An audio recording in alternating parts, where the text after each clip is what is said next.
Hello and welcome to Arsenal Stage News. Today we dive into one of the most pressing storylines surrounding the Gunners and their international stars, because Leandro Trossard is now facing an uncertain and potentially career-defining future for both club and country, and the implications could be massive. Once viewed as one of Belgium's most creative attacking options and an important asset in Mikel Arteta's rotation at Arsenal, Trossard is now battling questions over his consistency, his rhythm, and his place in the pecking order, with his form dipping and competition intensifying on all fronts. At Arsenal, the Belgian forward finds himself in a complicated position. Yes, the club offered him an improved deal in the last transfer window, signaling their desire to keep him, but at the same time, Arsenal also added more firepower with Noni Madueke and Eberechi Eze joining Gabriel Martinelli as direct rivals for his spot, pushing him further down the attacking hierarchy. Realistically, projections suggest Trossard could feature in around 30 competitive games this season across all competitions, but most of those minutes may come from the bench, which is dangerous for a player who thrives on rhythm, continuity, and regular starts, because without those his effectiveness tends to fade. On the international stage, the pressure is no less intense, because once a regular starter for Belgium, Trossard is now being pushed aside by a younger, hungrier generation with names like Jeremy Doku and Malik Fofana already impressing and making powerful claims for permanent inclusion, and reports indicate Belgium's coaching staff are seriously reconsidering Trossard's long-term role, believing the team looks fresher and more dynamic without him.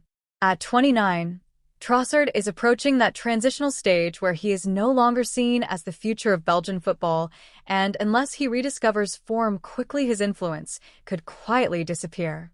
For him, the challenge is clear: seize every opportunity and produce match-winning displays to silence the critics, or risk being phased out by players 10 years younger. His versatility across the front line remains an asset, but versatility alone won't save him. Output will. That's why the coming months may be the most defining period of his entire career, because if he doesn't find consistency and adapt to Arsenal's and Belgium's evolving landscapes, his time at the top could dwindle fast.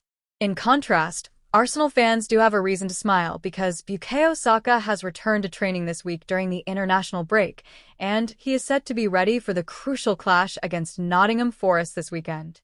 The latest Arsenal injury update also covers William Saliba and Kai Havertz, with concerns and timelines becoming clearer. Arsenal head into a brutal stretch of fixtures after the international pause, with games against Nottingham Forest, Manchester City, Newcastle United, a Champions League opener away to Athletic Club Bilbao, and a Carabao Cup tie against Port Vale. That makes squad fitness critical. Saliba twisted his ankle in the warm-up at Anfield, tried to continue, but only lasted 5 minutes before being substituted, later withdrawing from France's World Cup qualifiers, and early reports suggest he could miss 3 to 4 weeks, potentially sitting out 7 key matches including City and Olympiacos. Saka, recovering from a hamstring injury suffered in the 5-0 demolition of Leeds, avoided surgery this time, but Arteta admits repeated injuries are worrying. The hope is that he can return fully for the September 21st showdown with City. Kai Havertz adds to the stress, undergoing minor knee surgery after picking up a knock at Old Trafford, and he is now expected to be sidelined for several weeks. Meanwhile, Martin Odegaard has returned from a shoulder issue and played for Norway during the break, while Ben White is still carefully managed following his previous surgery. Arsenal's depth will be tested like never before, and the hope is that the big guns return swiftly. Off the pitch, the transfer window revealed even more about Arsenal's strategy. Roma, Borussia Dortmund, and Fenerbahce all expressed interest in Trossard, but Arsenal rejected every approach, making it clear that despite his uncertain role, they wanted him to stay. Trossard's contract, running until 2027 with improved wages, reaffirmed that stance, though whispers suggest he may explore new challenges next summer if game time continues to shrink. At the same time, Gabriel Martinelli, also facing stiff competition, was tracked by Bayern Munich and Barcelona, though neither club met Arsenal's valuation. With profitability and sustainability rules looming, Arsenal know a big sale could soon become inevitable.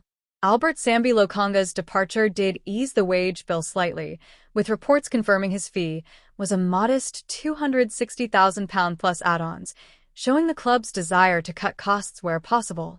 Sporting director Andrea Berta continues to reshape the squad with tough financial decisions ahead. Away from transfers, new signing Viktor Gyökeres has been caught up in off-field headlines, as he is set to testify in a defamation trial in Sweden involving his agent Hassan Sedinkaya, who denies any ties to organized crime. Gyökeres himself is not accused of wrongdoing but may need to attend court, potentially clashing with Arsenal's packed schedule, adding another layer of uncertainty for Arteta to manage. This comes after a record-breaking summer spend of nearly £260 million on players including Gyökeres, Kepa Arrizabalaga, Martin Zubimendi, Noni Madueke, Christian Mosquera, Ebereki Eze, and Piero Hincapié, all brought in to strengthen a title charge. Arsenal started the campaign strong but fell 1-0 to Liverpool before the break, leaving them third in the table and desperate to regain momentum when the league resumes.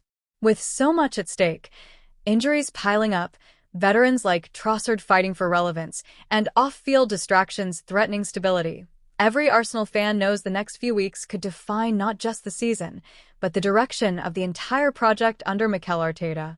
If you love this kind of in-depth Arsenal coverage, smash that like button, subscribe for daily updates, and drop your thoughts in the comments. Do you think Trossard has a future at Arsenal, or is it time for the club to cash in and let the next generation shine?